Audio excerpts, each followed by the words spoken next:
Les podcasts du Figaro. Les îles françaises. Des lieux synonymes de dépaysement et de vacances, où le crime n'existe pas. Mais derrière ces décors de cartes postales, se jouent parfois des drames. Je suis Margot Dadémar, journaliste fait divers au Figaro, et je me suis rendue sur les traces d'affaires criminelles qui ont marqué la côte atlantique. Vous écoutez Crime sur l'Atlantique, un podcast du Figaro.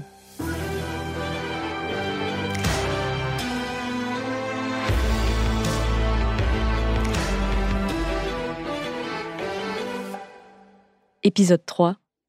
Les amants maudits de l'île d'Oléron. Localisation: île d'Oléron, golfe de Gascogne, département de la Charente-Maritime. 16 janvier 2022. Marée basse sur la plage de l'Écuissière. Des enfants, cirés jaunes, barbotent dans un banc d'algues et s'émerveillent en découvrant un crabe. Sur les dunes blondes du littoral, des promeneurs du dimanche ramassent coques et télines. Quand l'un d'eux bute sur quelque chose. Vision d'horreur. Des ossements humains. Et plus précisément, un pied et un tibia. Les gendarmes sont immédiatement envoyés sur place. La plage est ratissée et fouillée de fond en comble. Sur l'île, on murmure qu'il pourrait s'agir des restes de Lisiane Freyn, la boulangère du port de la Cotinière, un petit village de pêcheurs de 900 habitants. Pourtant, quelques jours après, le chef d'escadron de la compagnie de Rochefort, Ludovic Burette, indique à la presse qu'il s'agit d'os très anciens, peut-être ceux d'un soldat mort pendant la Seconde Guerre mondiale. Les ossements retrouvés sur la plage de l'Écuissière ne sont donc pas ceux de la boulangère.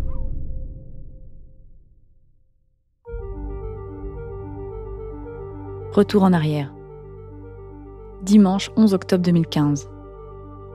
Lisiane Freyn est aperçue pour la dernière fois. Mardi 13 octobre, la quinquagénaire ne se rend pas à la boulangerie dans laquelle elle travaille. Son employeur prévient ses proches, un appel à témoins pour disparition inquiétante est lancé. Depuis, elle n'a jamais été retrouvée. Claude, marin-pêcheur de 78 ans et ostréiculteur au marché de la Cotinière, a son hypothèse. Ils ont dû jeter le corps à la mer, à la cale de la Cotinière ou à la plage de la Péroche.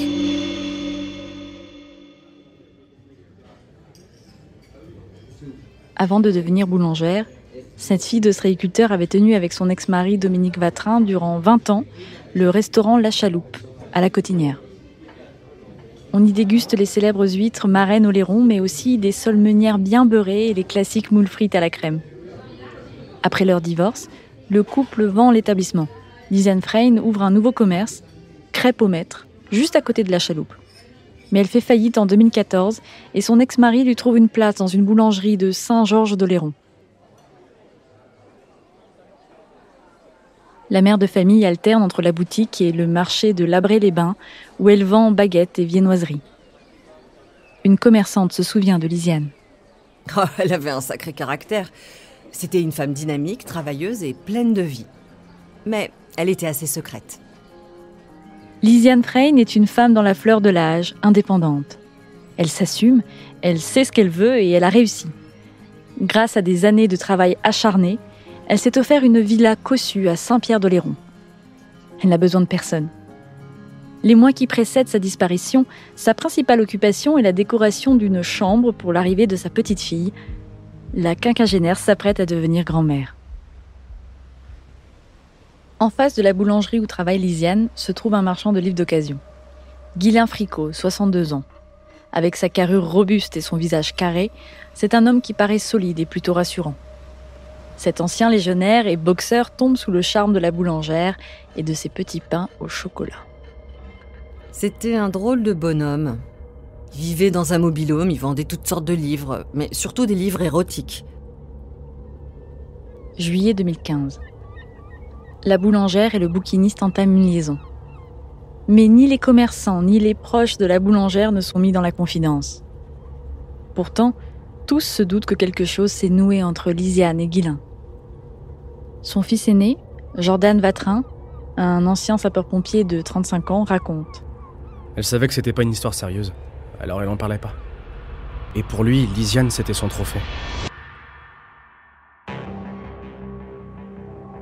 Pour retrouver Lisiane Freyn, les 174 km² de l'île sont passés au peigne fin. Des élèves gendarmes sont réquisitionnés pour une battue. Étangs et marais salants sont sondés. Mais aucune trace de l'ancienne propriétaire de la chaloupe. Les enquêteurs interrogent l'entourage de la disparue. Guylain Fricot en fait partie. Il reconnaît avoir rendu visite à son amante le dimanche après-midi.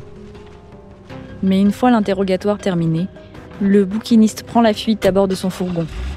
Puis il s'empresse de le vendre à un garagiste de Barbezieux à une centaine de kilomètres d'Oléron. À partir de là, une enquête pour enlèvement et séquestration est ouverte. Le mobil-home de Guylain Fricot, situé dans un ancien camping, est perquisitionné. À l'intérieur, les gendarmes découvrent une corde, un pantalon et des taches de sang appartenant à Lisiane Freyn sont révélées au Blue Star.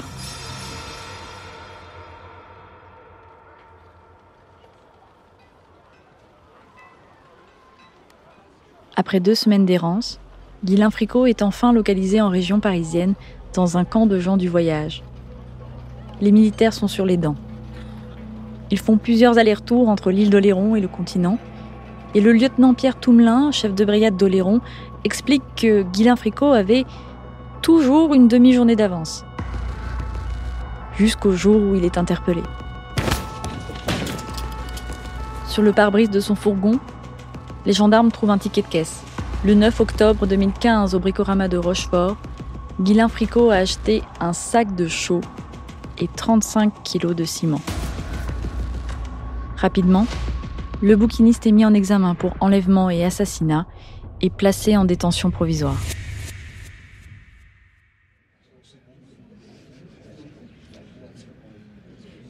17 octobre 2018, tribunal de Saintes. 3 ans après la disparition de Lisiane Freyn, l'amant est renvoyé devant la cour d'assises de Charente-Maritime. Guylain Fricot nie en bloc. La corde ensanglantée, liée à des pratiques sexuelles et des jeux. La chaux ? Achetée pour aider des amis à faire des travaux, mais le bouquiniste refuse de révéler leur identité. Dominique Vatrin se souvient. Il répétait en boucle « je sais pas ». Il était dans le déni. Pour moi, il voulait protéger quelqu'un. Peut-être Paulette, la pharmacienne. Selon la famille de la victime, Paulette serait la première personne à l'avoir appelé le lendemain de la disparition. Ils auraient pris la route et auraient conduit ensemble pendant 2 heures. La pharmacienne aurait-elle joué un rôle dans l'affaire ? Après 3 jours d'audience, Guylain Fricot est condamné à 30 ans de réclusion criminelle. Aujourd'hui, Dominique Vatrin a 66 ans.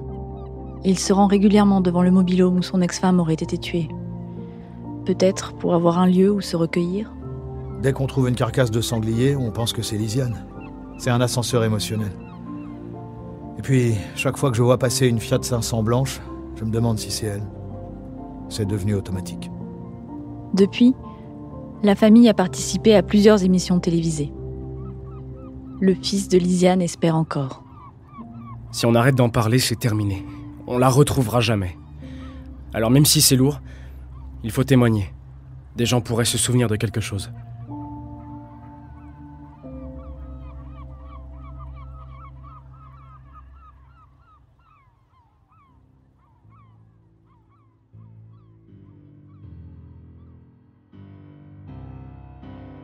Merci d'avoir écouté cet épisode de Crime sur l'Atlantique. Vous pouvez le retrouver sur le site du Figaro et sur toutes les plateformes d'écoute. Si vous l'avez apprécié, n'hésitez pas à vous abonner et à nous laisser un commentaire sur votre application favorite. Un podcast du Figaro.